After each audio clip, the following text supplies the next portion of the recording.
2013 regular session of the school committee. At this time, we'd ask that you stand for the Pledge of Allegiance. I pledge allegiance to the flag of the United States of America and to the republic for which it stands, one nation under God, indivisible, with liberty and justice for all. This time, I'd ask that we observe a moment of silence for our troops overseas.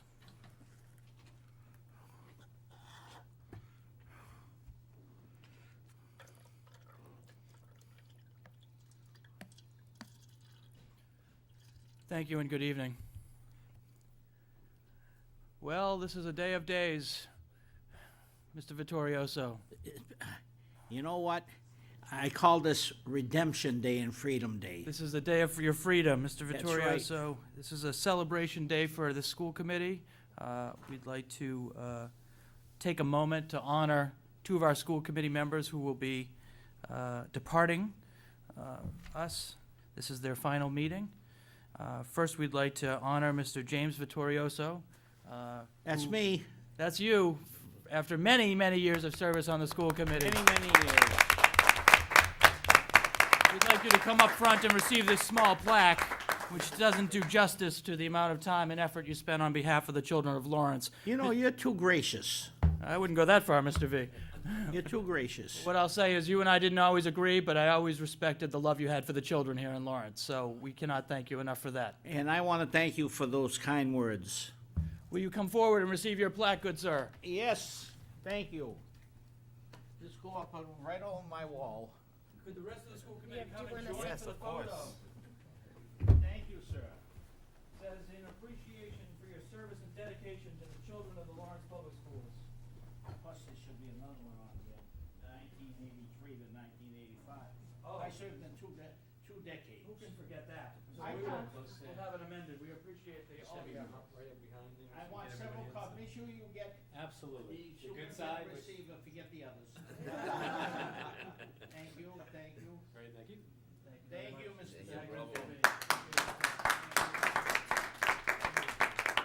Thank you. They left out 2 years here. But those were the important years, Jim. No, we had more power then.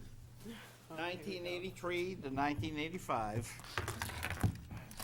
Thank you, Mr. Riley. Thank you, Mr. V. Sadly, that is not our only departure from the school committee tonight. We'd also like to honor Frank Cirillo Mayor-elect. for his dedication and service Mr. to the children of Lawrence.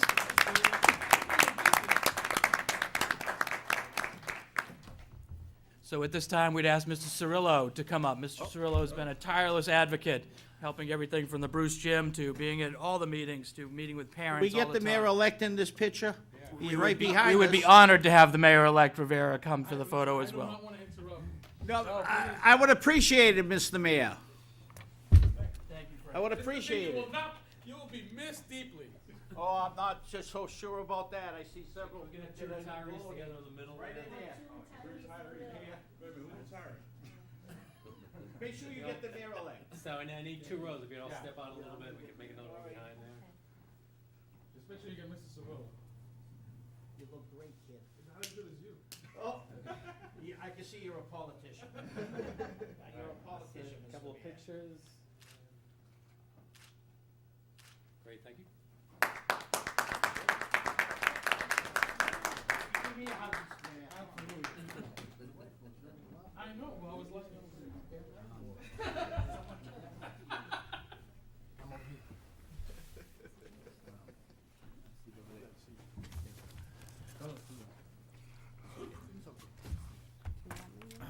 Where's my name? All right, so then I'm sending the right seat. Need to push over a little bit? Mr. Riley, I'm gonna have to have this Remove the hand piece. because I did serve 1983 to 1985. We'll make sure that's adjusted for you, Mr. Vittorioso. We want to I'd make sure you appreciate get it. credit for the decades of service you've put in. Well, that's for sure. No question. Different centuries. So at the end, we've also brought a cake to celebrate the departures of our two committee folks. You should know and be thankful that I did not bake that cake, Mr. Vittorioso, so I'm hoping that you will partake in that. I as well as certainly Mr. will, even Cirillo. if you did make it, Mr. well, Superintendent. You're a brave man, Mr. V. Thank you. I always have been, thank you.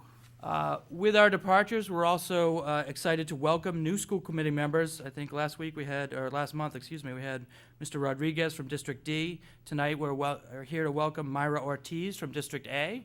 Welcome to the school committee. Although Myra cannot participate in tonight's meeting until she's officially sworn in January, we welcome her to the table, as we did with Mr. Rodriguez last month, so welcome to this board. We'd like to begin tonight with an update. There was some data that was asked for by this school committee regarding MCAS, and we have put that in your packets that you will see. Everything from composite performance index, which is absolute performance, to student growth. And then, if you look to this document here, folks wanted to know how we stacked up against other school districts. You will see on this document here how we do compared to other school districts, both in absolute performance and by growth. And for me, the growth has always been the most important because it talks about improvement for our children. And although we've got a ways to go, we have begun the process of steadily climbing up this list. And very proud of the hard work done by the teachers and the administrators and the parents and kids in this community for the year they had on their MCAS. So congratulations to them, and we'll take any questions on that data at this time. I have questions on that, sir. Yes. Now, Commissioner's District, all these areas I'm familiar with, they're all the poorer communities in the great state of Massachusetts. And I would venture to say, without any statistics behind it to back me up, that most of their parents are mill workers. They're not high-priced workers.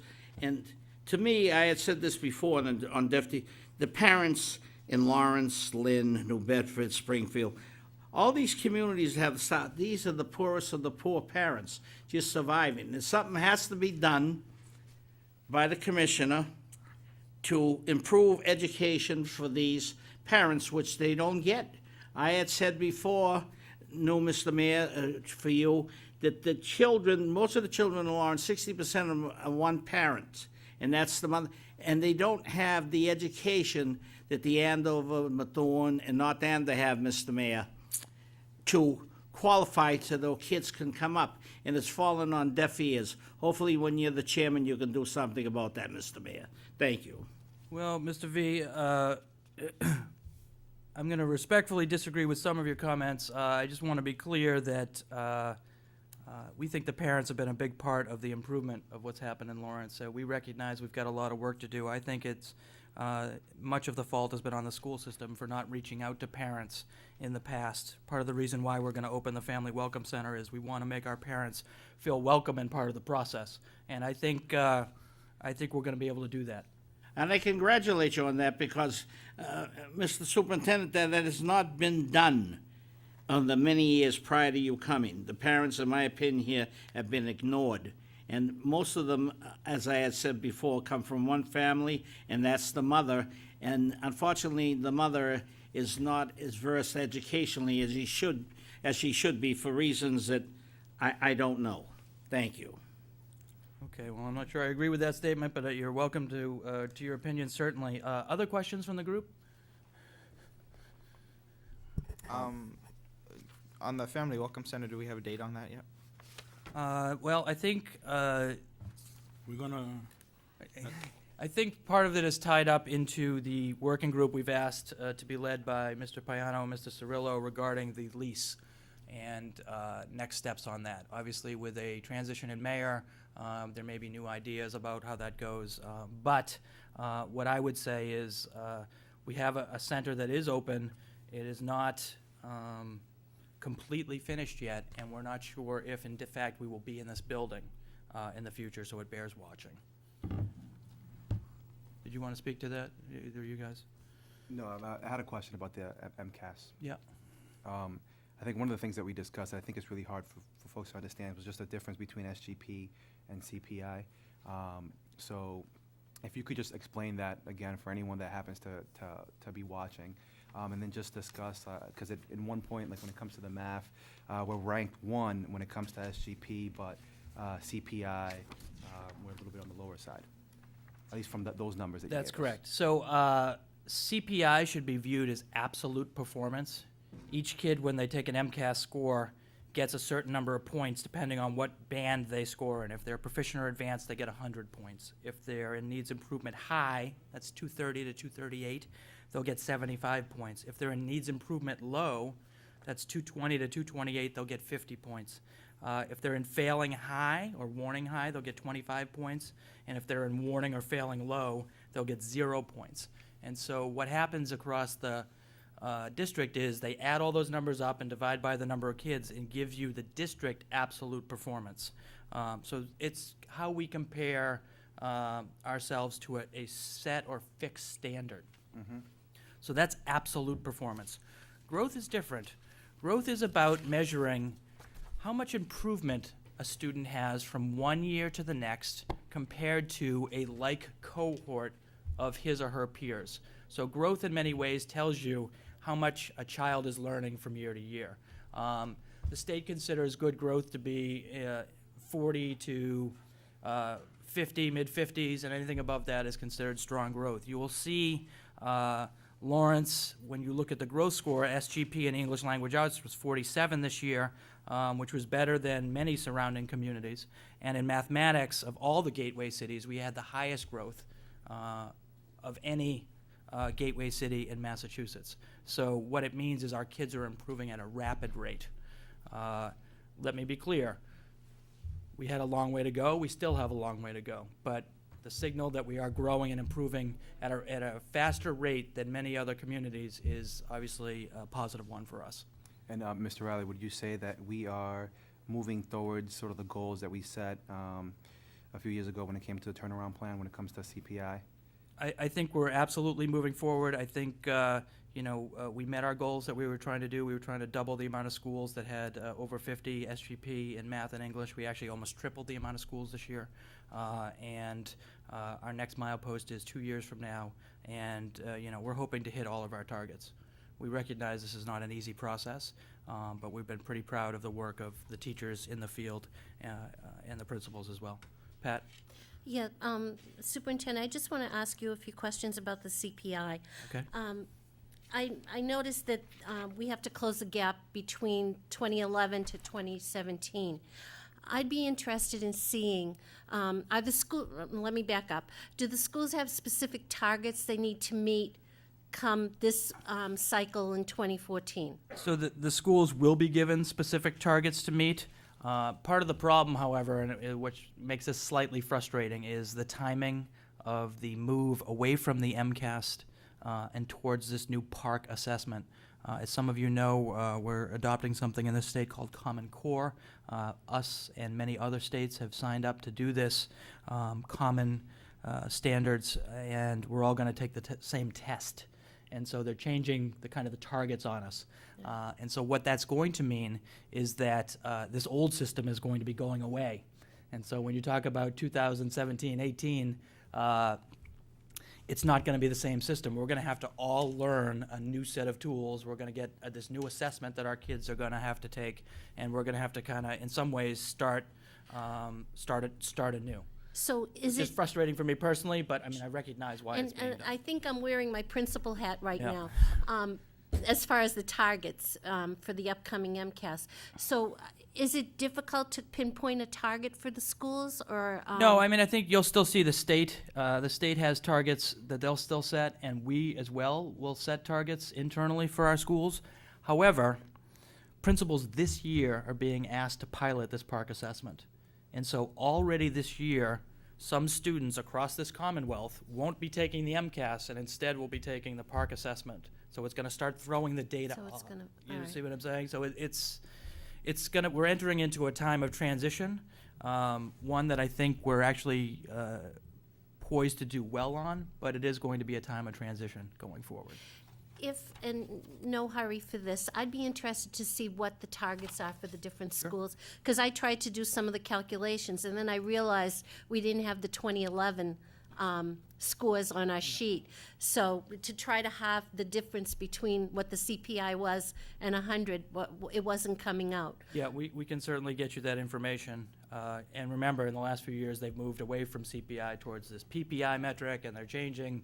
I think they're trying to predict what's going to happen on the park assessments and kind of move principals in that direction. Okay.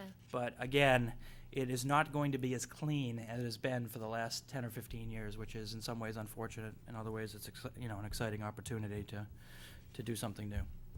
Okay, thank you. Mr. Riley, Yes. on the, I guess this is 2013 MCAS growth data for the gateway cities. Now, I'm looking at the ones that have an asterisk on it. Then I get down to Springfield. Springfield has an asterisk, but Peabody doesn't, and it seems the scores in Springfield and Peabody are comparable.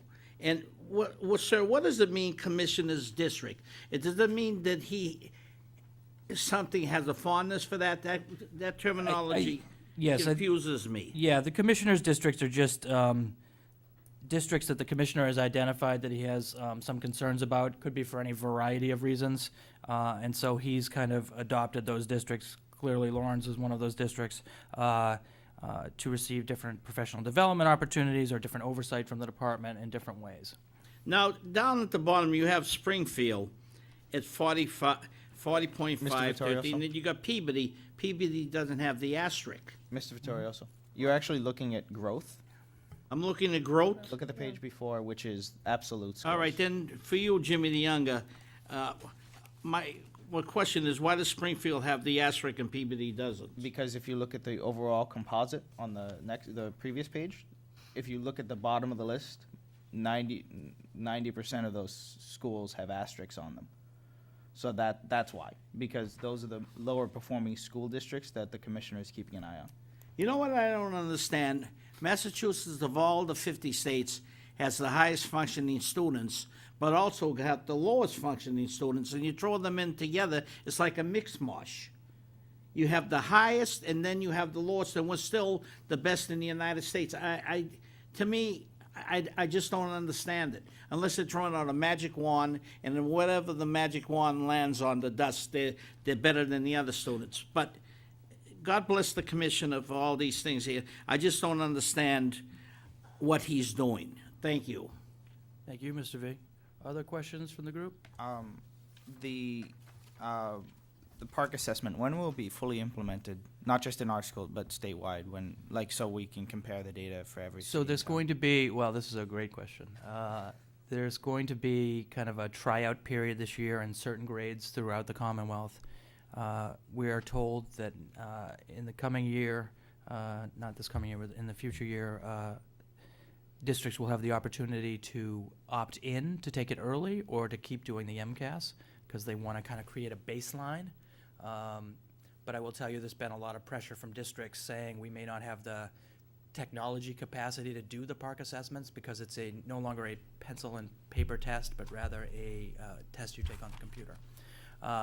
So that creates a capacity issue. So this could be pushed back even further. But the idea is that they would roll it out. Districts could choose to opt in or not for 1 year, and then it would be fully implemented the following year. That may, I have no inside information, but that could conceivably be pushed back. So, I mean, being in the classrooms in our districts, we only have, high school alone, we only have like 4 computers in a classroom or something like that. And we don't have the massive computer labs so that every single kid can take the test at the exact same time. That's correct. So what would you say is our capability of getting this done within the next 3 years? Well, I think that will speak to an item further down on the list under Race to the Top grant, which I'll take out of order for this question. Race to the Top is a federal grant that we have applied for. It's incredibly competitive. Well over 200 districts applied for this grant across the country. They narrowed the list down to 31. Of those 31 districts, they're only going to take 5 to 10 I am pleased to tell you tonight that we are one of those 31 districts, so we are in the finals. A lot of hard work done by Mary Lou Bergeron, Dr. Toomey, and others to get us into the finals. That is no guarantee that that money would come, but it is a multi-million-dollar grant with a heavy technology focus. With that said, we've also been looking at backup plans in the case that that does not come. And we do have some good hardware in the district, but clearly we're going to need to begin the process of devoting more resources towards this technology if this grant does not come in. And let me be clear about that. This will put pressure on funding in future years for facility upgrades, which, as this committee knows, we've tried to spend the last 2 years doing a lot of work fixing our buildings, and I do not believe that work is yet done. So we will have pressure on this district, one way or the other, on how to use our resources and use them wisely, depending on what happens. So the follow-up question on that, I guess, would be, this is not just a high school test. This is a high school, 8th grade, 5th grade. Yeah, 3rd it's grade. going to be elementary through high school. It's So going same- to be comprehensive. Is it the same grade levels as the MCAS currently? Yeah, currently it is. They may go down and add, there's been talk about going to 2nd grade and earlier, and there's been talk about going up to 11th and 12th grade, but I don't think, those are kind of peripheral issues right now. They're just trying to get this rollout, and, we'll see how the rollout goes. It bears watching. I have a separate question, not about park assessment, so I don't want to take anyone's time from that. So does anyone have any questions on park? No? Okay. I just didn't want to change topics, so there wasn't any confusion. You said we had targets for upcoming school years when it comes to performance and things like that. What happens if we don't meet those targets? Is there going to be a That's part of the, reassessment? yeah, that's part of the level system that we go through every year.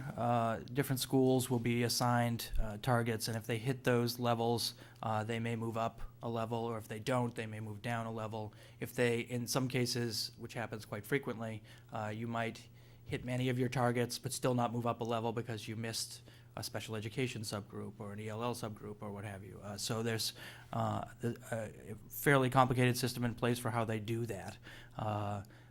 And I think it probably, if you're really interested, we could have Kristen Rice from our assessment department come and talk about that, because it's pretty detailed and nuanced. But it's a fairly fair way to start assessing schools. So when it comes to the targets of these schools, for example, I don't mean to pick on the Leahy, but the Leahy has been level 2 for two years running, I think. So are they meeting their targets? And if not, what happens to a school that's stagnant, for example, if they stay at level 2 but they don't improve in the numbers that we need to improve on? So they may stay at level 2, they may drop down to level 3. We've seen, because part of the way that the state calculates this, and again, this is where we're going to ask Kristen Rice to do a better job presenting than I could, but they kind of do a historical drag and count previous years and give more weight to more recent years, but they still count the drag of previous years on you.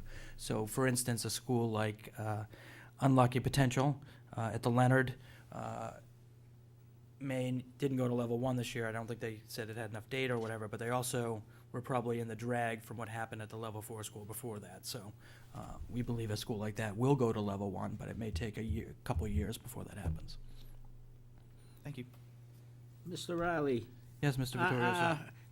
Arnie Duncan, I finally saw him on television. He's the Commissioner of Education.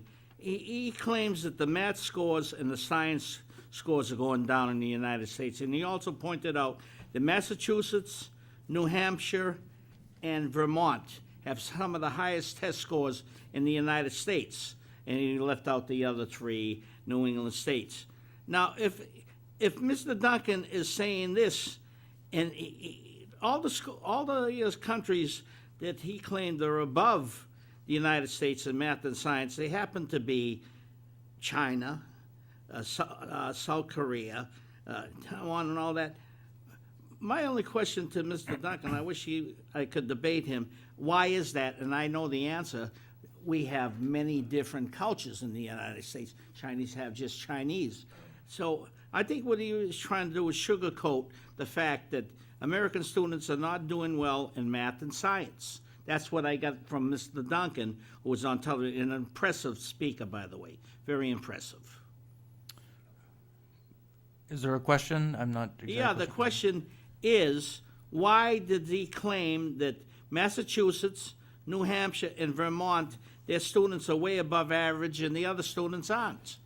So I think, I'm almost sure what you're talking about is the most recent release of the PISA exams. Yes, that's it. And Massachusetts actually decided to go in as a state. You could, go in as a country, which we did. We can go in as a state too, or an individual district. And the results showed that Massachusetts kids are doing well compared to everyone in the world. But those results also showed in Massachusetts that we do have gaps, achievement gaps among different groups inside the country. So I think what Secretary Duncan was trying to say is we have a lot of work to do, and I think that's right. Well, he's quite an impressive figure, but I would tell him if I could ever meet him in person, which will never happen, how long is long? Everybody says it's long, long. How many years can anybody live?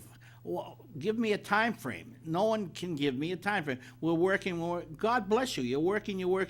Can you give a time frame? And no one seems to be able to do that because they don't know. Okay, I mean, Mr. V, what I'm going to say to you is my focus is on the Lawrence Public Schools and the kids here. But we're part of Massachusetts. We are part of Massachusetts, but I'm going to keep my focus here on the ball in Lawrence. Unfortunately, I don't have the time to kind of dabble into the state of Massachusetts or certainly the nation. Well, I'll give you one thing. I follow Boston. They got rid of a lot of teachers, a lot of principals, and I don't know, the guy Stutman is the guy, he's claiming that the administration is picking on the teachers. Okay, well, that's a Boston issue. Yeah, but you live in Boston, and your children go to school in Boston. So you are, Just a have an affinity for Boston. Point of Come on. order, point of Yeah. order. I think this is a great discussion, but if we can just, Yes, we have to go. On with the It's next getting agenda. dark. You're right, Mr. Vice Chair. thank you. I think we're going to ask Dr. Bergeron to come up to talk about bullying. This committee wanted to see some data on bullying, which was in your packets. We also were asked for some data at two of our alternative high schools. As you know, these schools service some of our students who have different needs. And with that said, their attendance has not been all we had hoped for, and we are looking to improve that. So we've been able to get you that data that was requested. And I think Dr. Bergeron is going to talk about the bullying data Thank you. as You're well. receiving a packet of information. It's basically the policy and the plan that's been posted on the website, the training materials that we use with our staff, and the materials that we send home to parents every year about what is bullying and how to address it if it comes up within their home.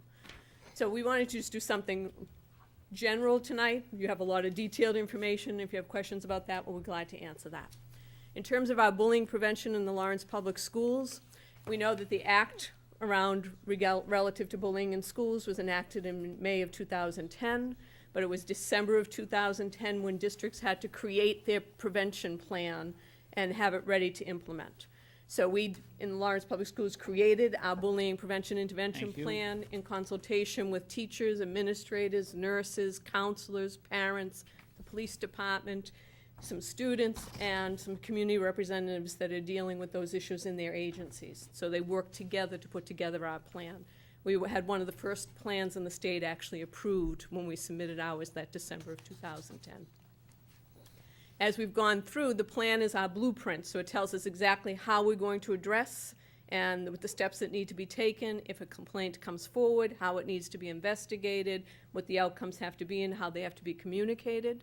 And we have fulfilled the requirement of reviewing the plan. Actually, our last review was just completed in April and May of this year, and had been no recommendations for changes to the plan at this point in time. As part of our plan, we use multiple resources and curriculum materials. Aside from our basic health curriculum, we have a list of about 12 or 13 different curriculums that we use to supplement that. So we do the Bully Busters, Bully-Free Classroom, the Don't Laugh at Me, Please Stand Up, which is also a violence prevention. So they span the different grade structures because the goal of the law is to do developmentally appropriate curriculum and resources for students, so it's at the level they can understand. They build upon those skill sets as they go through the grades. The two last groups, the CyberSmart and the NetSmart, and the state just put out a new one this year that we've sent people to be trained on, which is Stop Bullying Now, out of the DA's office. That is where most of our attention happens to be in the cyber world, because cyberbullying seems to be the issue that we deal with most prevalently in our schools. From these curriculums, you'll see as you go into the different schools, you'll see different pieces that the students have put together along with staff around either identifying what is bullying, what does it mean in their school, and putting forward ways to address it, on how to be, at the younger levels, how to be respectful, how to state your needs and use language that is not necessarily accusatory towards someone, but that you can get your point across to someone, and to be responsible for your behavior.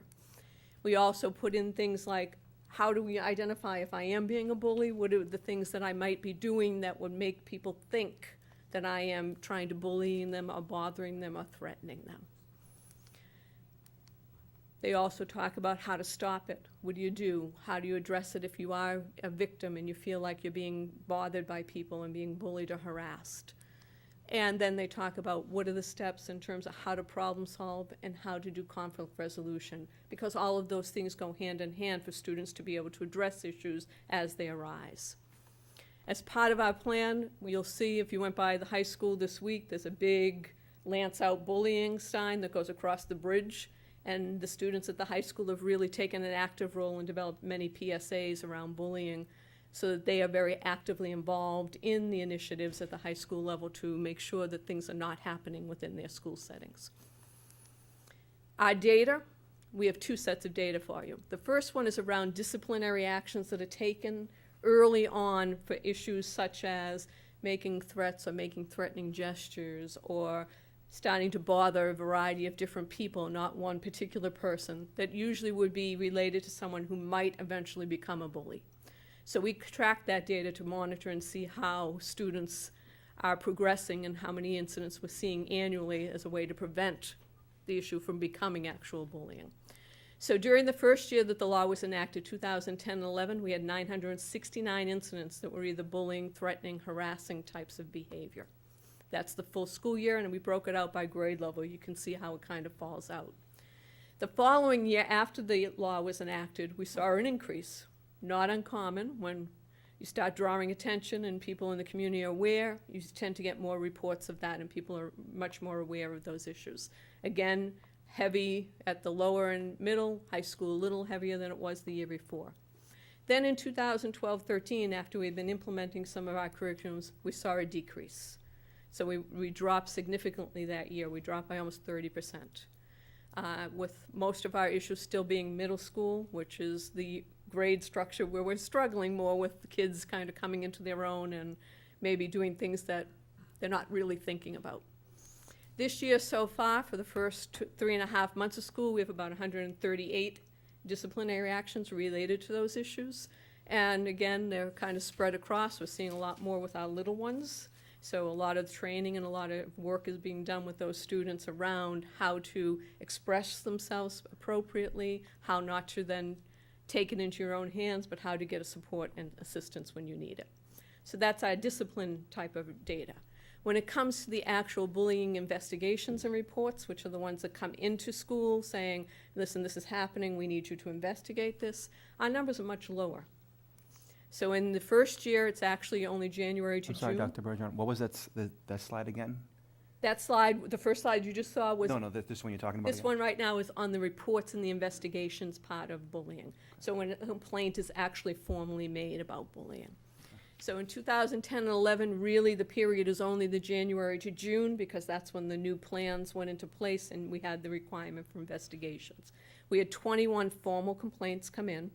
So those are ones that either the school hadn't seen or hadn't already taken care of through disciplinary action, but had come in through a parent or a peer who was speaking up for another student, or anonymously, the things we did investigate. So, for example, if this was a cyberbullying issue that the school didn't know about, the parents would be reporting this? Right. Okay.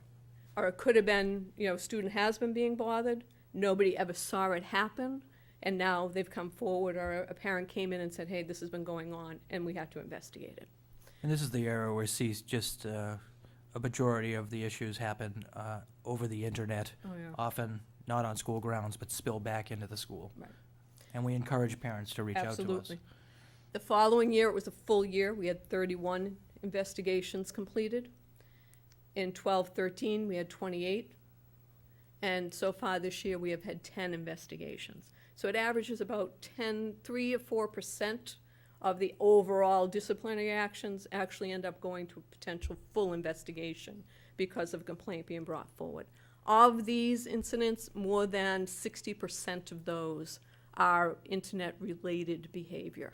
A lot of Facebook posting, a lot of texting, most of it happening weekends, vacations, but parents feel most comfortable coming in and letting the school know because maybe it's another student in the school or another student in another school, which we're required to take care of, and then we address that with police, so police are actively involved in those investigations. That's our data, so we're going to leave it open for any questions you might have. We are doing thorough investigations and meeting and talking with kids who have witnessed, parent information, student information, staff information, in order to come up with resolutions and potential safety plans for students. So, You can go right ahead, Frank. Go ahead, Vice Chair. Oh, Frank, I mean, he's almost out, so. Oh, go ahead.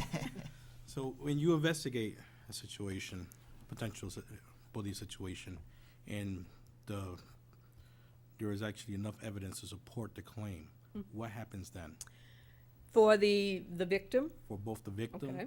as well as the offender? for the offender, there is disciplinary action taken and consequencing for the behavior, as well as educational pieces that are put in place to help them to learn how not to continue that pattern of behavior. For the victim, generally, it depends on what the severity of the bullying is and whether or not there's a safety plan that's put in place to ensure that they are not in contact with the perpetrator in this case. Could be separate lunches, could be changed in classrooms for the perpetrator, and so that they are not interacting regularly. It could be counseling services that are put in place, referral for agency support for both individuals based on the needs. So a wide variety depending on what the individual unique case is. Yes, I did. Are you done? No, go ahead. So my question is around sort of the education piece.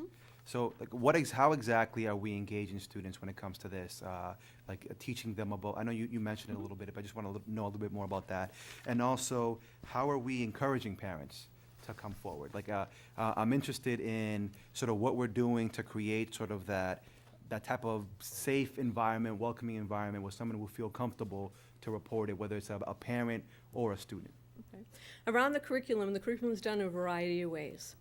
Every classroom teacher does something with bullying early in the school year, reviews what it is at the developmental level for the grade that they're teaching. They go over the process and what will happen if these things occur in their classroom, what the outcomes will be. Then each school does some larger scale things, whether it's assemblies.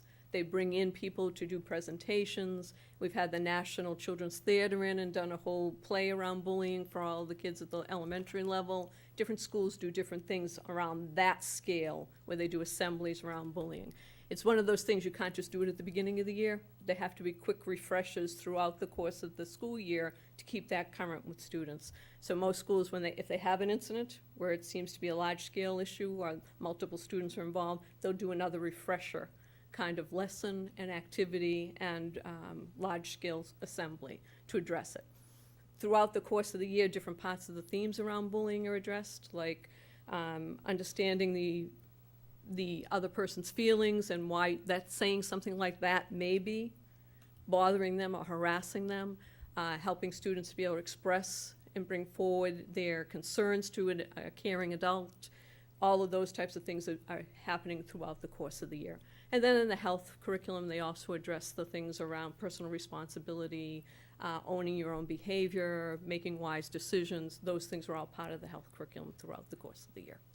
For parents, most of the schools do at least one skilled parent meeting around bullying early in the year.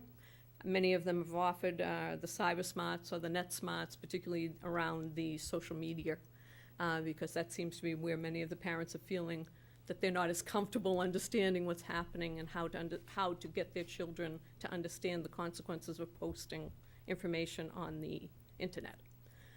And then they all get a pamphlet of information about what to do and how to report, and it's in the handbooks that go home to parents early in the year.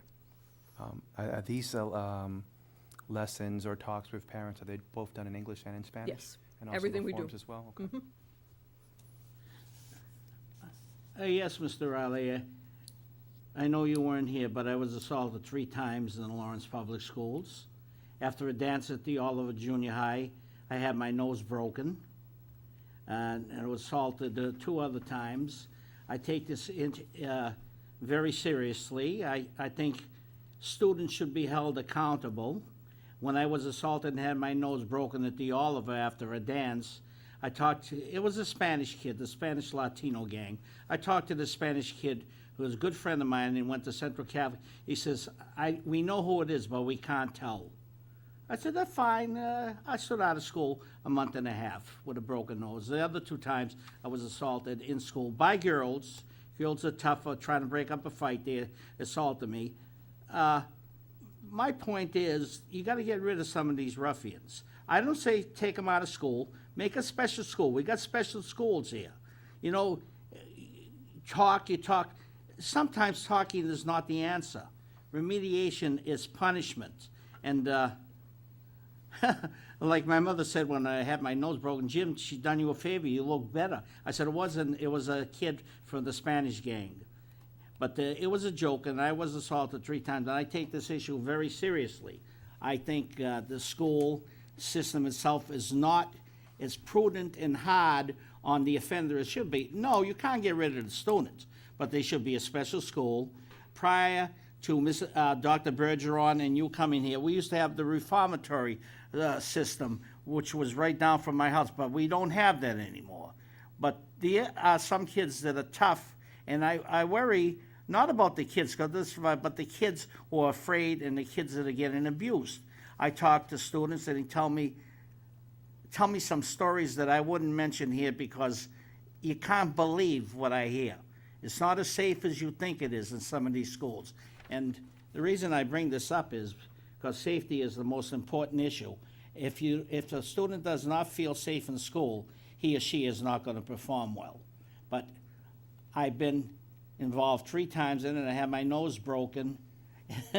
I think the Latino kid that busted my nose, he made an improvement because it never looked as good.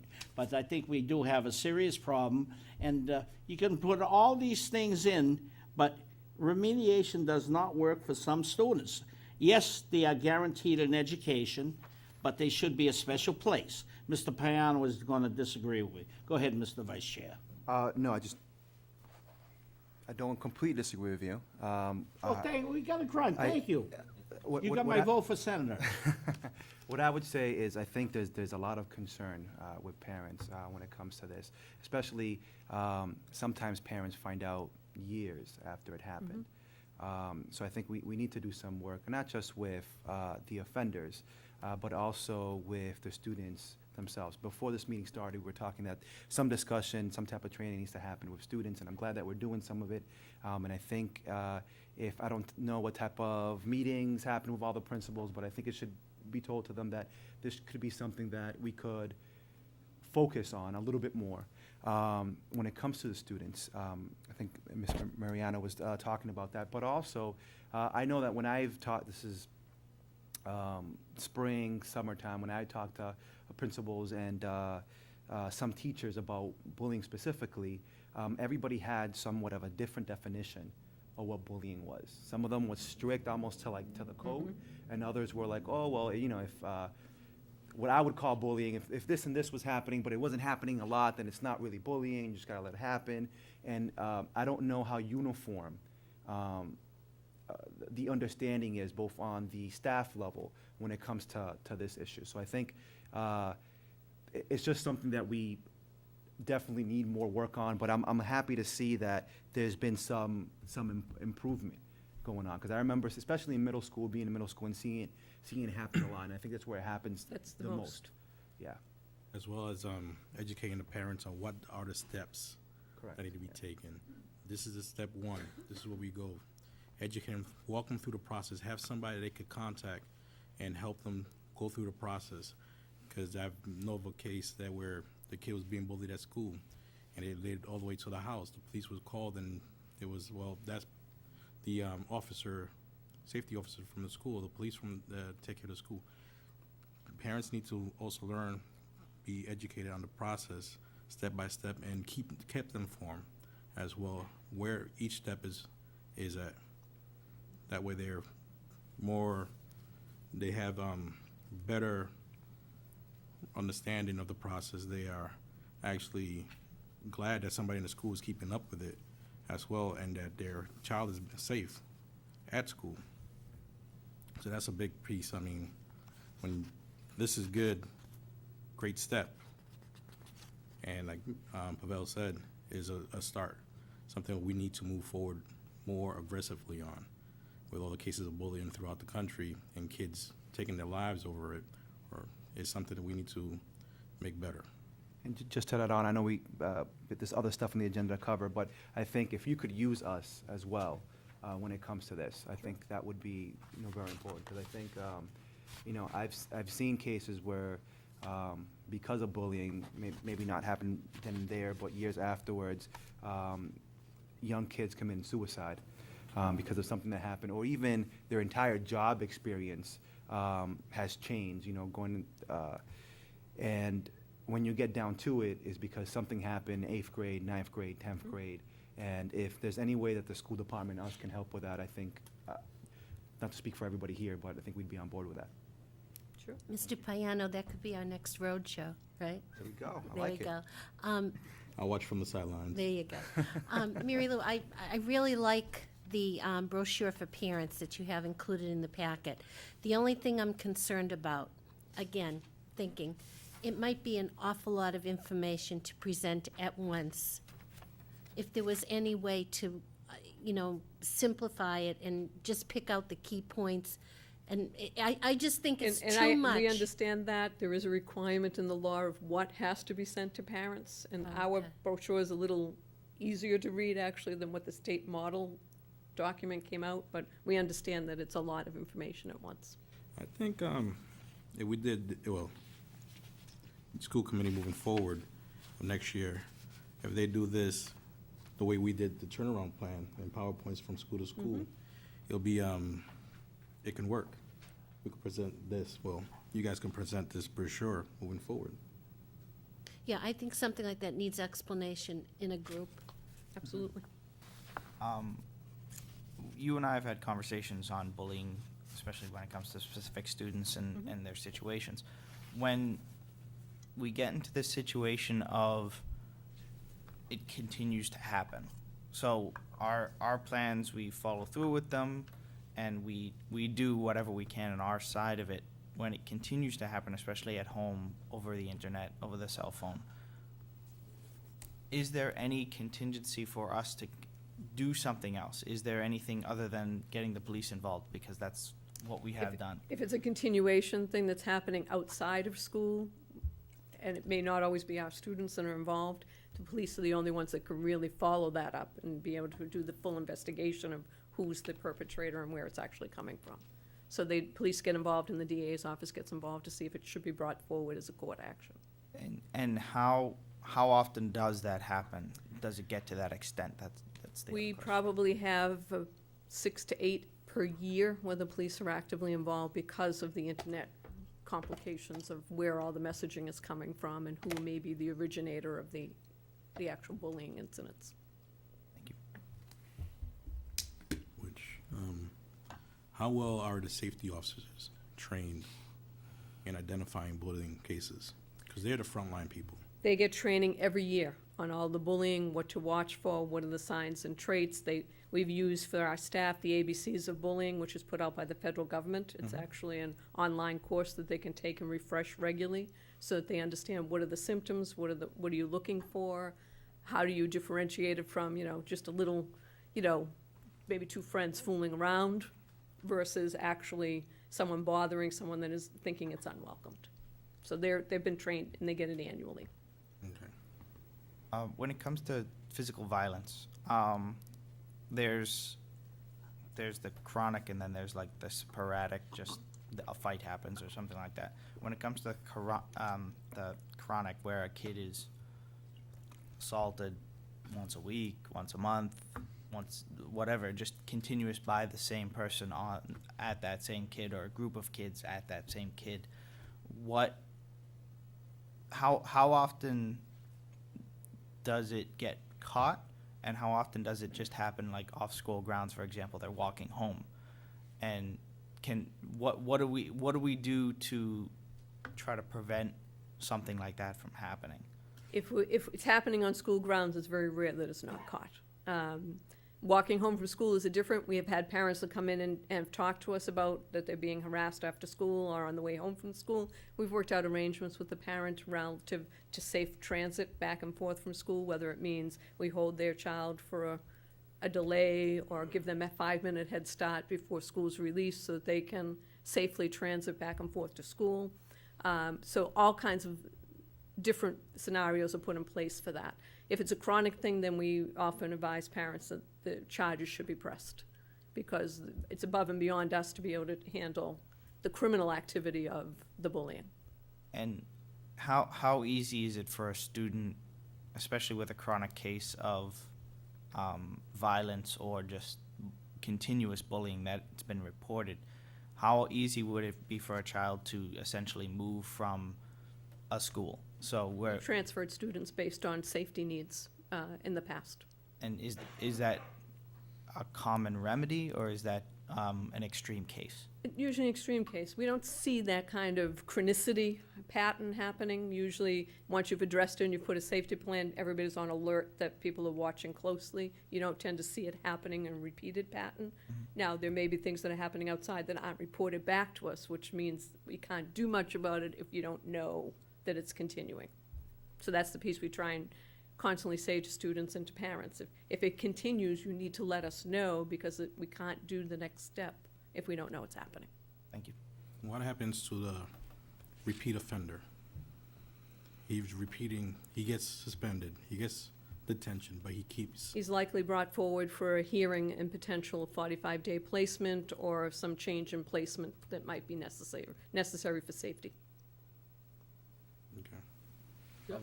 Are we in contact with at least the juvenile court? Do we have? We have monthly meetings with the juvenile court. Okay, thank you. Dr. Bergeron, say one of your security guards at the high school fight between two students and they're going at it. The safety officer, who is brave and courageous, breaks it up and he has to restrain one of the participants. Now, the parents of this scallywag comes home and says, I was hit by a truant, a safety officer. I'm going to go to court. Is there any protection for these officers who do their duty and sometimes are under strain? Like I said, I just made up a case. Two kids are going at it. They're killing each other. The safety officer comes in and tries to take it and has to restrain one of the kids who's wailing the tar of the others. Does the Lawrence Public School System protect that child from a lawsuit from said parents? My child would never do that. You can never ensure that a parent's not going to file a lawsuit, but Well, I'm all saying, how far would employees, the school all system- employees are indemnified by the district and by the city Okay. for any action that they take that is not negligent in terms of implementing their job and protecting the safety of children and staff. Well, that's good to know, because I've never been a security. I'd be afraid if two young thugs were going at it of interfering, because I was afraid they would come after me and take my condo. Then You'll I see a have to lot be of a street staff person. intervene, not just our safety officers. You'll see Yeah. a lot of the principals, Well, assistant thank principals, God they have teachers. some sense. When it comes to zero tolerance, are we a zero tolerance district when it comes to fighting? For example, if there is a fight that's going on between two kids and a third kid steps in, that to break up the fight because there isn't an They're adult? all culpable in terms of, because they're taught you don't throw a punch anyway, you go and get help. So everybody's culpable if they are involved in the fight. Maybe different shades of consequence, but they're all culpable. Thank you. Okay, thank you, Dr. Bergeron. Moving on to extended learning time. As you know, this year, all students in grades 1 to 8 have increased their school day by a minimum of 200 hours over the course of a year. Some schools actually go longer. That extra time is really being used in two ways. One, for targeted academic intervention. The kid is strong in English but needs some help in math, they'd get extra math help, or vice versa. And also for high-quality enrichment opportunities, whether our kids are swimming at the Y or going to the Boys and Girls Club, we're getting different experiences for our children as part of this longer day. So I believe we have a short video that Mr. Pekarsky has made to give you kind of a flavor of what's happening in some of these schools.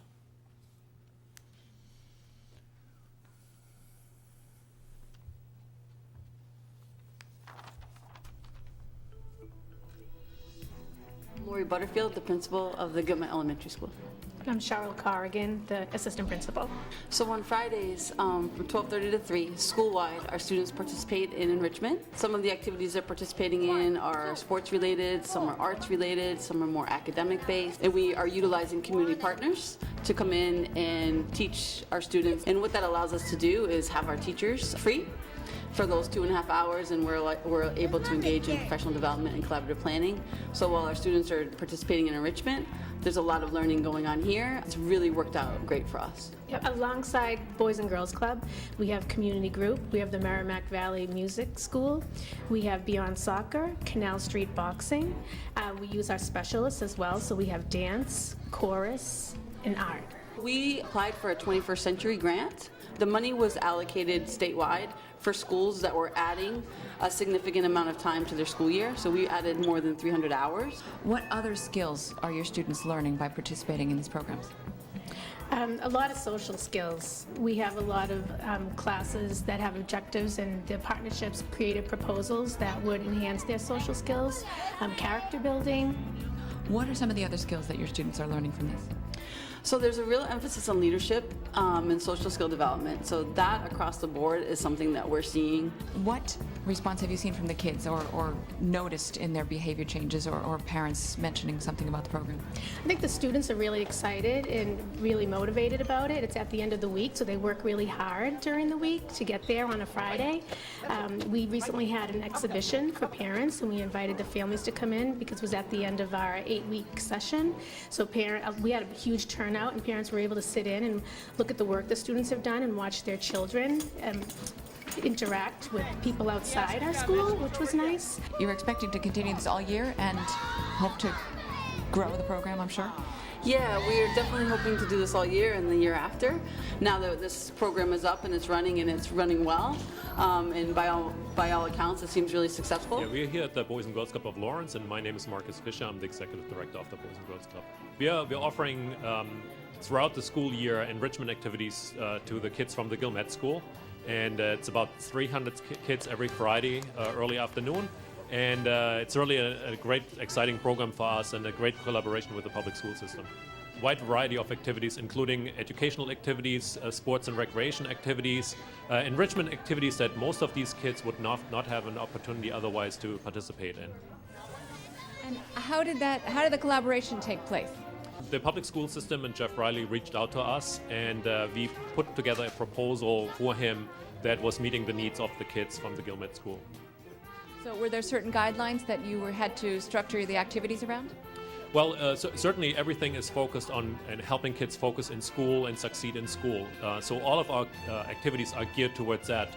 Team building activities, collaboration, activities that are honing in on their academic skills. So everything is geared towards helping kids succeed in school. it's amazing to see how engaged all the students are in their activities. Our hope is that we can keep them engaged and motivated throughout the school year. Hi, my name is Manny Ayala, Director of Program Services here at the Boys and Girls Club of Lawrence. We're doing 3 9-week sessions to offer some enrichment programs to the 3rd and 4th graders. Anything from sports and recreation to arts to swimming,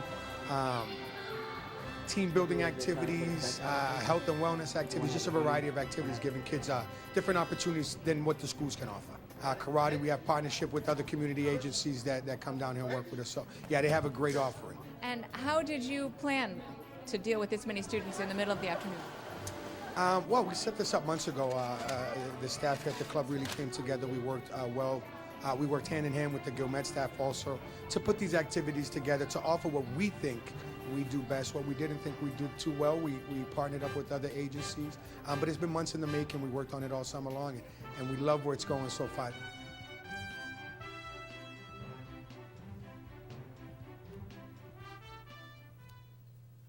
So that just gives you a small flavor of what's been happening in some of our elementary schools and middle schools regarding the extra time that's being used. I don't know if there's any questions on that. I know we've covered a lot of that in the past, but if there is, I'll take any.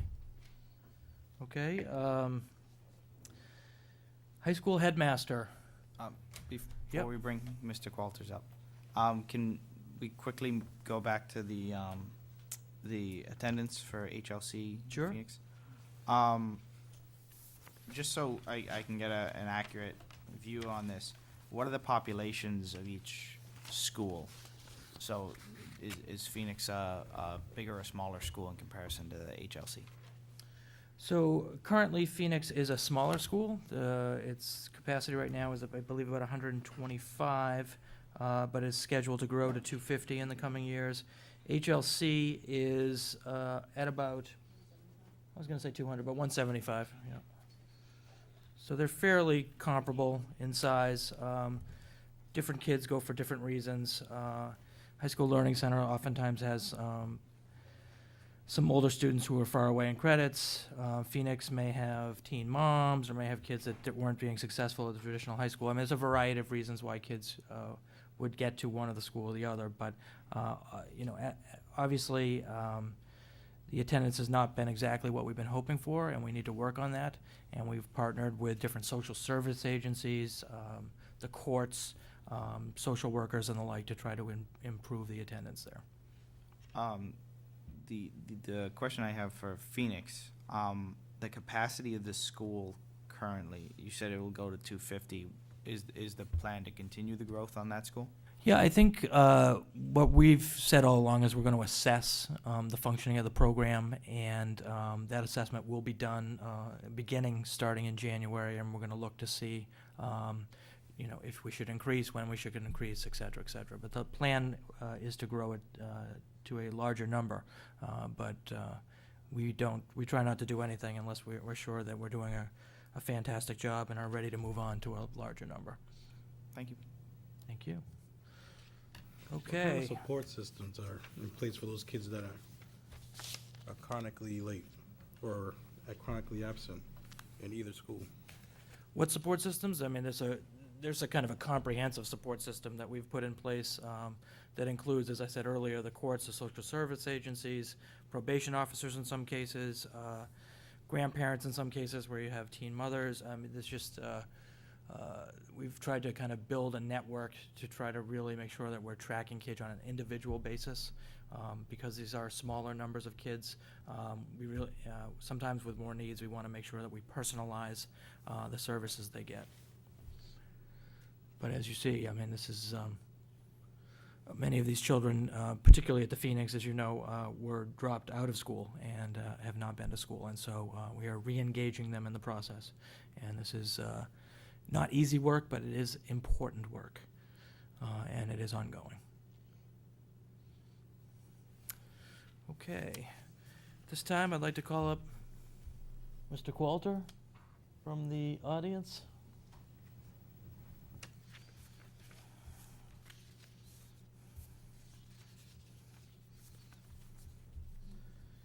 Yes, Mr. Superintendent. Good evening, Mr. Qualter. Good evening, sir. How are you? On more sad news, we are here to tell you tonight that Mr. Qualter will be retiring as the campus headmaster after nearly 3 decades of service to the Lawrence Public Schools. Although we typically do not bring up our retiring principals, I felt personally compelled to bring Mr. Qualter before you, who has done an amazing job with the students of Lawrence. And in my 20 years of education, I'm not sure I've met a better administrator or really human being than Mr. Qualter, and he will be sorely missed. So I just wanted to take a minute to thank you for your service. We appreciate everything you've done, and we hope you will stay connected to us here in Lawrence. So thank you very much.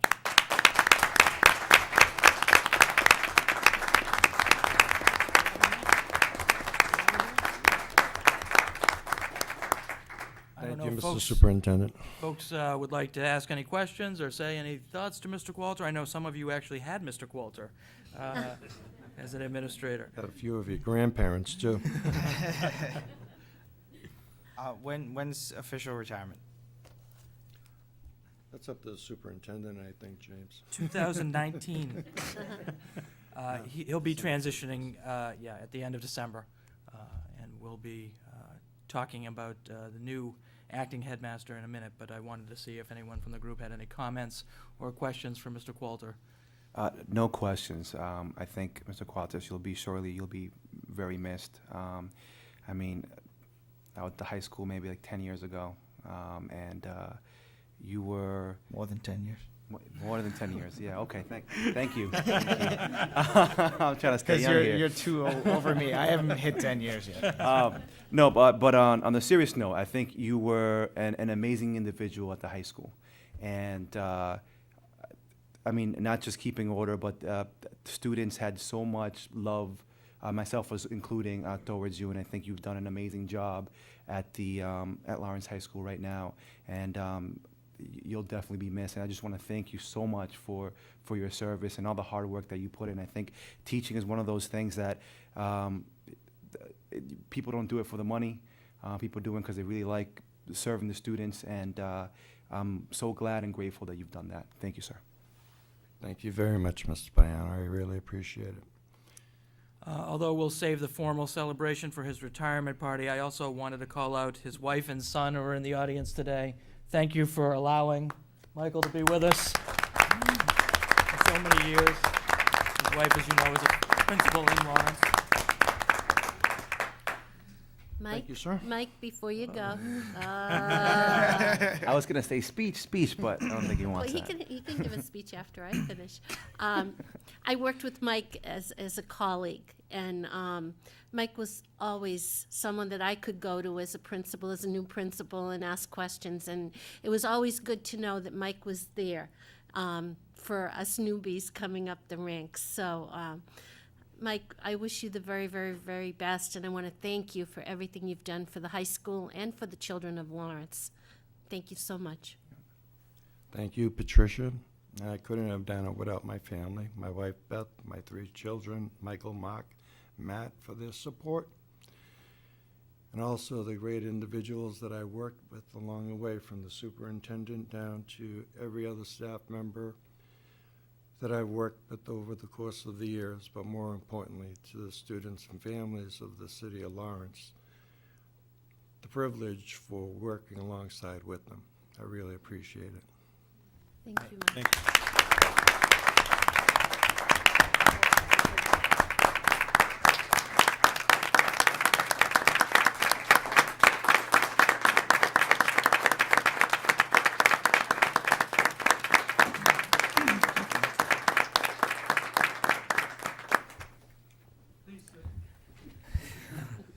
Just a quick note Graduation. on Mr. Qualters. Pavel and I, relatively the same amount of time in high school, but Mr. Qualters, you, every time I've seen you deal with a student, either whether it was a fellow student or it was a student as my role as a school committee member, you're the earnest of the way you cared about those kids and cared about us as students, I think is bar none.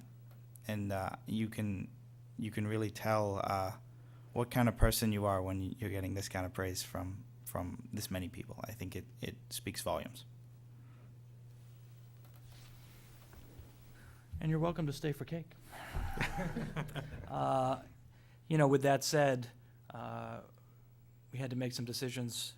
Obviously, these are really large shoes to fill, and I'm pleased tonight to tell you that I have appointed as acting headmaster for the campus Mike Fiato.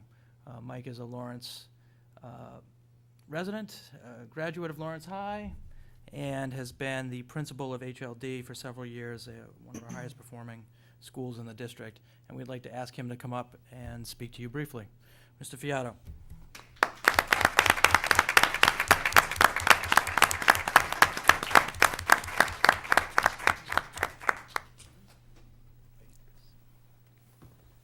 Good evening.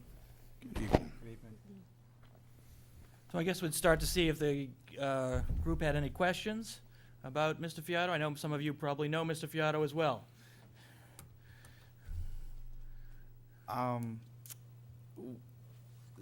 What, in your opinion, is the vision for where what we've done in Lawrence Public Schools right, and where we need to really ramp up for at least at the high school level? That's a great question. I think one of the biggest tasks that we have at hand is to look at how do we manage to get all of our students to the finish line in 4 years with a dignified next step, with a chance to go to college, with a chance to enter into a profession, into the workforce, to face the challenges of the 21st century, which are ever changing, and to be able to support our teachers and families to be able to get all of our students to that finish line. At the high school, so it's a different level of educational expectations. 9 to 12, you're dealing with transitions from 8th grade to 9th grade, and then you're dealing with MCAS accountability. All of our students need to pass MCAS. Then they have to worry about the SATs, and they have to worry about college applications. There's a lot for a high school student to encounter, in addition to being a regular teenager. So we want to continue to support our faculty and support our parents and families to be able to get our kids to be successful after high school, and to have a plan in place. So it'll be one of our goals, my goal, to make sure that they all have a plan, a real good, solid plan in place going into their next steps, whether it's college, workforce, or other type of endeavors. Thank you. Mr. Fiato, congratulations. Thank you, Mr. V. There is a problem at your school. I had mentioned it with Mr. Qualters. You do have kids leaving and going over to the establishments. What is your plan to stop this? Because if one of those darlings get hit, the taxpayers of Lawrence are going to get hit. So what is your plan, the Fiato plan, to stop students from going across the street, having lunch, and not staying in Boundary? I think, it's a multi-pronged approach. It's not just one plan that we can implement. Increase security at doors. Increase teachers if they're on a prep period or duty period. And also just providing an educational experience where kids don't want to leave. I don't want our kids to want to leave, to miss out on a great opportunity or a great lesson. And those students who are having difficulties, with all that being said, providing a great educational experience, providing a great culture at the school, providing safety mechanisms at the door so students don't leave, and they can't just wander back in, and have that checks and balances in place. For those chronic offenders, we need to have some next steps for them, and maybe it's an alternative placement, maybe it's increasing our counseling, increasing the social services. But I think the first step is preventing that from happening in the first place. And the question is, why are they leaving? What is not happening at school? What can we do better to keep them engaged in school every day? So I think there's many solutions to that problem, and I think that it needs to happen all at once. It just can't be in isolation of each other. So. And I'd also like to say, Mr. V, that he has not taken the role yet. He's still been working in his school, and we're going to give him a little time to assess the situation. Now, Mr. Fiato, another question. Under your administration, which is soon to be, can teachers go across the street? Are they allowed to go across the street? Well, I know they have prep time. Are they going to be allowed to go across, have a cup of coffee? To me, there is a liability in that if a teacher gets hit. What is your approach to your teachers, are you going to allow them during their spares to go across the street? Well, as far as I know, they're allowed to go to lunch. They have 30 minutes for lunch, and they're allowed to sign in and out during their lunchtime. If they have an appointment or they have something to do during the school day, that's done at the discretion of the building principal. I understand that, but the point is this, and no one seems to be backing me up, and it's all right. If one of your teachers goes over there and gets hit, the liability is extreme for the city of Lawrence. That's what I'm saying. Now, Actually, I don't think that's the case, Mr. V, if they've signed out. if they signed out, that's the key. They can get killed, and no responsibility to the city of Lawrence if they signed out. Put crudely. It is a state highway, technically. It's also federal law. And the state highway that should never have been built there because some of the kids that try to cross, it's a hazard. I didn't vote for that location. It's a hazard. No one did.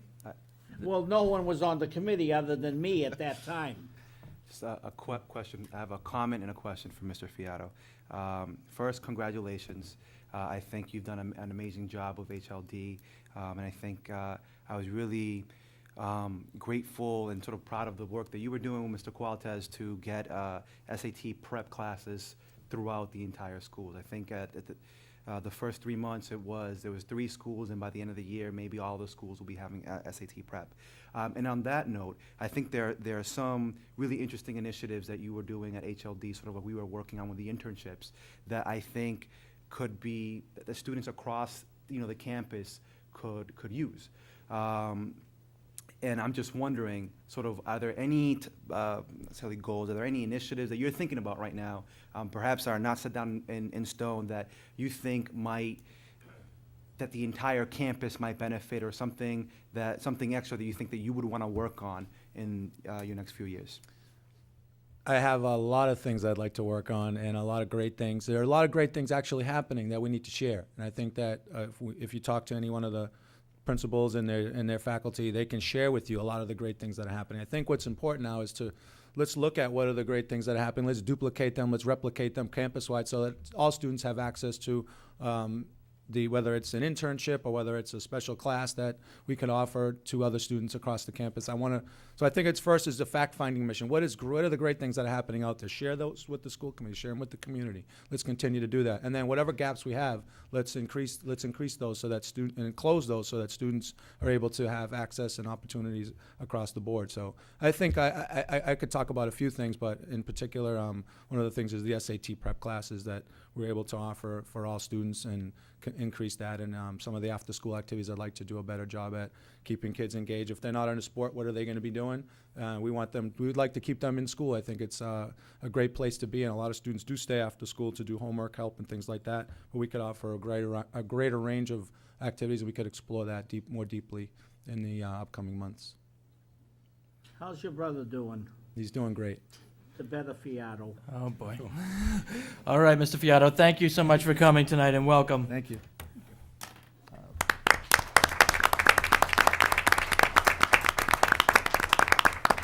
Before we move on to questions, I did ask Juan Rodriguez to come up and talk about textbooks at the high school.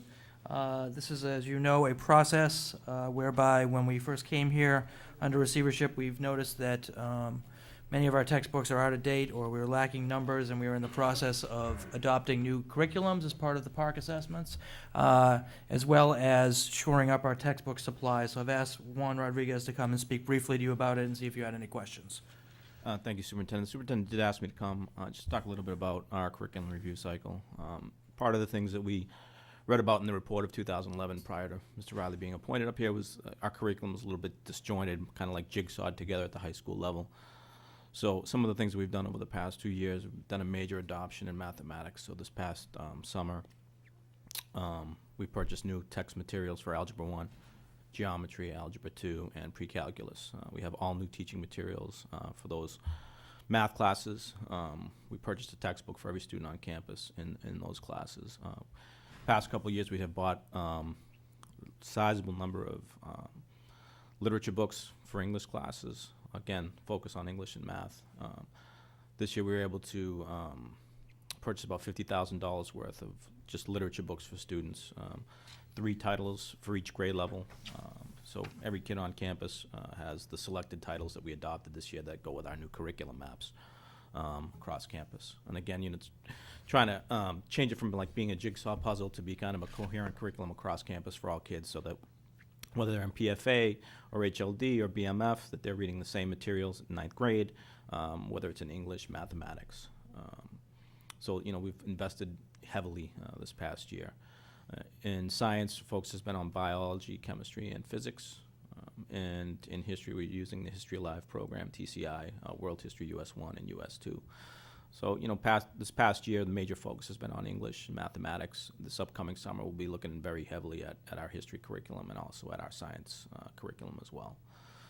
Did want to say that if students have issues with the text or anything like that, they can come to my office and I'll make sure that they have the materials that they need, whether it's a text or electronic copy of a book. For example, we have our Physics First curriculum. We have textbooks, but we also have CD-ROMs. So if they have a laptop or something that they can use at home, they can get a copy of the electronic copy of the book and the CD-ROM, so they don't have to carry a 20-pound textbook home, because some of those science texts are pretty sizable, as you guys know. So we're trying to make sure that the kids have the physical text materials, and also showing them the online resources they can use. For example, if they're in their US 1 course, they can use the TCI materials that are online for them if they choose to do so at home. And like I said, part of the things that we're trying to get better at is to making sure we're looking at our curriculum on a regular cycle, involving teams of teachers. Our math text adoption was led by our math department head last year, I think with about 7 teachers on the curriculum team. They looked at 4 or 5 different programs, and they chose the CME project, which again believe was about $500,000 to $600,000 worth of investment that we made in PD and materials. So it's been a sizable investment by the district in the text and the curriculum materials for the kids and for the teachers, and we're going to be looking to continue that in the upcoming years as well. And we're going to have Mr. Rodriguez come back and update you as more of these adoptions take place, so you're fully aware of what's happening, as well as adoptions that will be taking place at the lower grades. Mr. Payano, any questions from the group? I'm after the vice chair. Okay, thank you. Quick question. I don't know if you'd be able to answer this, but I think since I came onto this committee, is a point that I always bring across, which is sometimes you hear from students and parents that students are not allowed to take their book home, and I don't know if it was at the 3 meetings ago, there was a parent that came forward that said basically the same issue. And I'm just wondering, sort of like, what are we doing? Yeah, I think, I think it's incumbent upon us to let the kids know if who to go to on campus if they're having a material issue or anything like that. We do have a link on the website now where they can, a parent or a student can email the entire campus leadership about any issue, not specifically just curriculum or textbooks, but I think we need to do a better job of saying that, okay, if you think that if you need a textbook for a pre-calc, if you need night for your English class, something happens, you misplace it, you leave it in your locker, whatever, that they can email the entire campus group. But maybe create a Dropbox for parents to just say, my child is telling me that they are not allowed to bring their physics book home, for example. Can you help me with this? And I'll make we can check in with the teacher to make sure that the kid has access to the book to go home. So follow up. Why would you say? So if the kid is not bringing their book home, is it because they don't have enough books, or is it that there's enough books but teachers don't want to let the kids take the books home, or like what exactly do you think? I believe that we have plenty of material for any kid who wants to take something home. I can't say for 100% certainty that a teacher has not said that the kid can't take a book home, because sometimes teachers, educators, we tend to try to hoard our materials for fear of not having enough. But if there are instances where kids are being told that they can't take a book home, then we need to know about that so we can address that to make sure that they have the book to take home, or that they know where to find the link at home on their computer to do their homework. So, okay. How do you know that there's enough? I mean, it sounds like a silly question, but how do you know that there's enough textbooks? Just because sometimes I talk to English teachers and they tell me that they buy some of their own books for kids. No, I can say for certainty that we should have way more than enough mathematics right now. We should have plenty of English materials for every student. I can't say that teachers have not gone out and bought their own things, because I'm sure they have. But again, any teacher who has a materials issue, should email me or their department head, and we'll try to take care of whatever they need. The curriculum office has been very helpful in us in purchasing all kinds of things for any teachers. Again, our emphasis this past year has been on math and English. We're going to take a hard look at science and history, and then, of course, we need to look at foreign language and other small sections of courses like psychology, where we don't run a lot of sections, or maybe health. More kids are taking health courses on campus, so I think we need to take a look at what materials kids have for health and things like that. Sort of last question, last follow-up. I think that's great that folks can come to you and sort of you might be able to facilitate that and help them get what they need, whether it's a textbook or a CD-ROM or whatever it might be. I think we need to do a little bit more than put it on a website, just because most parents, even myself, sometimes website inept. Yeah, definitely. So they might not be able to find that link.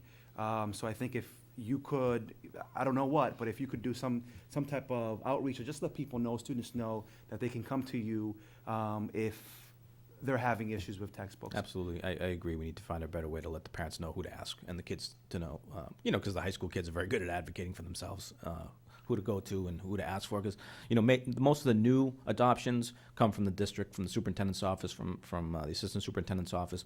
Once we have things adopted, we try to have the schools use their local budget. For example, like, again, to go back to psychology, if they have to replace 8 psychology books, it would be, if HLD is running that course, they would try to buy the materials from their own budget.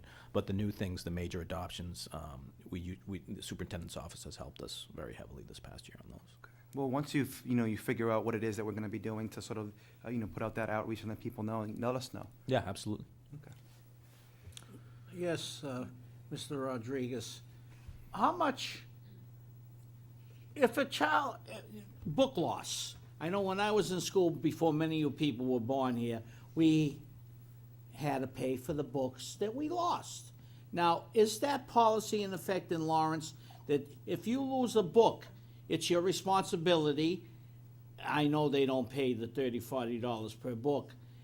What is the policy on that, Mr. Rodriguez? Well, again, if kids want to take, if kids, for example, they have a library book, they take a library book out, they're doing a report, they don't bring the book back, they're tracked if the book costs, $11.50. That's something that they have to take care of by the end of the year. Before they graduate? Yeah, of course. And, obviously, the books are even more expensive than $30 and $40. Again, the science books and the math books are, usually $75, $80 each. So it's something that we try to track pretty closely when we assign kids books.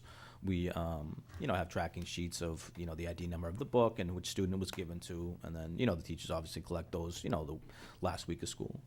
You take any class, student, freshman, sophomore, junior, senior, what would you say, take a senior, what would be the cost to the great city of Lawrence, that is the poorest city in the state, for the books per child who was a senior? Total cost. Well, again, if a kid's taking a chemistry class, again, that's a pretty pricey textbook, around $90. For the the English books that the kids are reading, they might read 6 or 7 novels during the year. Those are paperbacks, but they might be about $7 to $8 each. Slightly less cost. And the math books, again, are pricier. Physics pricier, things like that. So Well, for a year to provide a kid textbooks, if a kid's taking 7 classes and they have 5 of these thick textbooks, that's $350 to $400 approximately. when I was at the Volk School as the permanent sub, some of the bills that the seniors had to pay before they graduated were in the hundreds of dollars. And then we had, I'll take your book, you take mine. They had to pay, some of the bills were over $500 before they graduated. Does Lawrence High School have that policy? I don't remember. I mean, I've been at the high school 3 years now. I don't remember ever a kid Well, owing maybe that the much money. superintendent receiver can answer that. We can get that information. Obviously, we can't get it back to you, but we can bring it back to this committee to let folks know. I think in my time here, in Kids are the pretty almost good 2 with the years, textbooks. I've never heard of a bill being over $200-300. Well, and at I the know Volk School, I seen them. No, I don't dispute you, Mr. V. I don't. Because doubt that. it's the books are expensive, Mhm. and When I graduated in 58, our books totaled, I could have lost them all, was less than $40, $50. Now, that same thing, Mr. Riley, would be $300, $400. And you're right, we can't afford to have these books tossed here and there. The children who supposedly are going to, they have to be more prudent when they're dealing. It's not their money. When they're dealing with all this material, they have to be more prudent. That's all I'm saying, Mr. Rodriguez. They have to be more prudent. Okay, thank you. Thank you, Mr. Rodriguez. Appreciate it. Good luck, Mr. Rodriguez. Final questions from the group before we move to public participation? Go ahead. No, go ahead, James. I was wondering if it was possible to bring in the pseudo charter schools that we have that are being administered by the charter schools. If we could bring in the principals, just so we can get I think I know what you're talking about. We don't actually have charter schools in the Lawrence Public School System. There's no charter, there's no lottery, and they're all unionized employees, as Frank McLaughlin, who I think who's here today, would tell you. But we are happy to bring all the principals that folks want to see in. I think last year we did that. We were able to bring some of the new folks in, and we can continue that process. Yeah, for example, Up Academy is now in the Oliver, but it's also And Leonard. Yeah, and Leonard, and then if we could bring in the partnership school principals, just so we can Sure. talk to them, see how they're doing. We're happy to start that process in January, in fact, at the next meeting. Great, thank you. Comment sort of directed at the school committee members. PFA is producing next year in the Heights, and I know that I've gotten emails to put out ads, and I think they're going to need some help when it comes to sort of marketing. That musical, In the Heights, is a really well-known musical. And I would love, I've told them that I would help them with that, sort of like helping them market, and I'm going to put helping them fundraise, and I would love the help of some of the members here to get that done, because I think one of the things that's sometimes sad is that you walk into an auditorium, whether it's a dance or a play, musical, these kids put on an amazing amount of work, and our community doesn't know about it. So I think we're here, and maybe we can help them sort of get more of our Lawrence people into the auditorium. So that was it. Good point, Mr. Vice Chair. Okay, moving to public participation, we have Mr. Molly.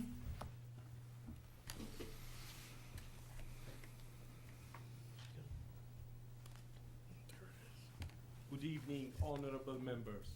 With the best thanks from our parent and citizen to Honorable James Vittorioso and Mr. Soriolo for all the sacrifices they have done. Their services has been the best. They've been the best advocate for our children. We commend you, we always support you and remember you. With the best holiday wishes to honorable members of the Lawrence Public School Committee. Lawrence Public School is moving forward with the leadership of Honorable Superintendent Raleigh. Turnaround plan had made positive changes. Our best teachers and the union has produced more level 1 schools, more MCAS improvement, more graduation. We as the citizen demand of the new mayor to support our great teacher and the union. These great teachers has produced teachers such as Mr. Mendez from Lawrence High School, a great teacher on medical leaves. We support him. We, the citizen, our parent, demand of the new mayor support the Lawrence Public School turnaround plan.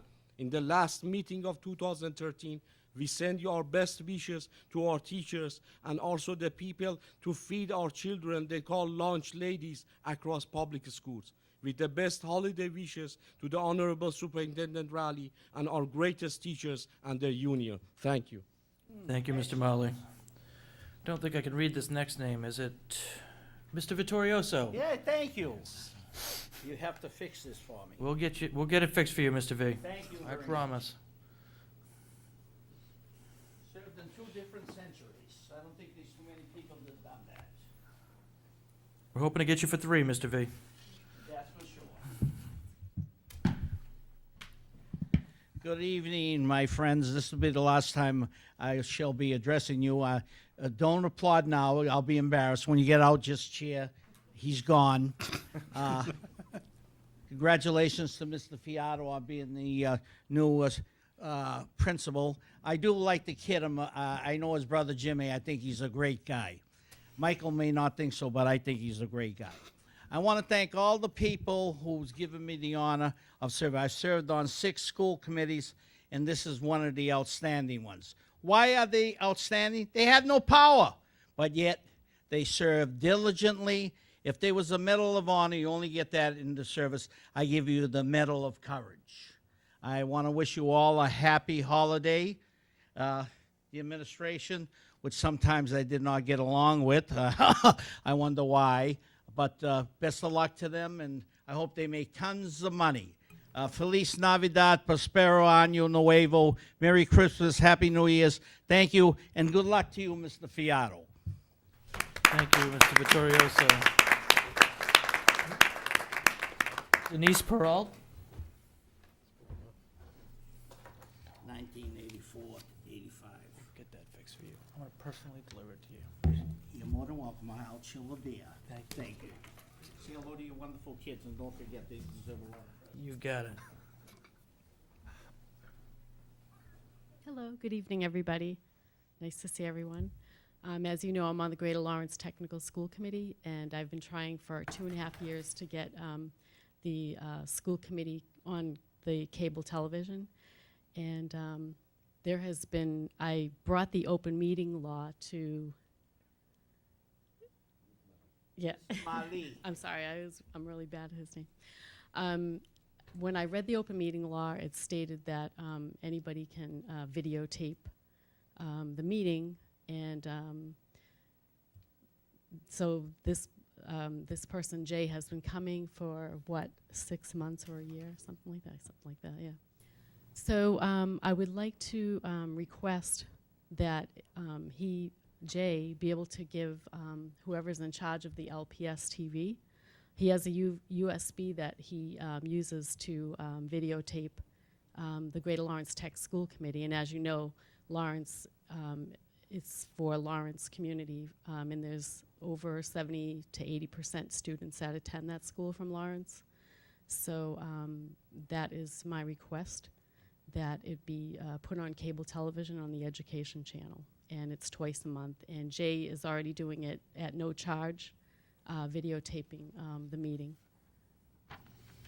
So I just wanted to bring that to your attention, and I can talk to you, following this conversation. Thank you. Thank you. Before concluding the meeting, I just wanted to take a moment and welcome and congratulate Mayor-elect Rivera, who will be joining us in January. And also note that Giovanni Rodriguez is here. Sorry I missed you earlier. That concludes this December 3rd, 2013 regular session of the school committee. Congratulations once again to Mr. Vittorioso and Mr. Cirillo. Thank you all. Enjoy. Become a lawyer.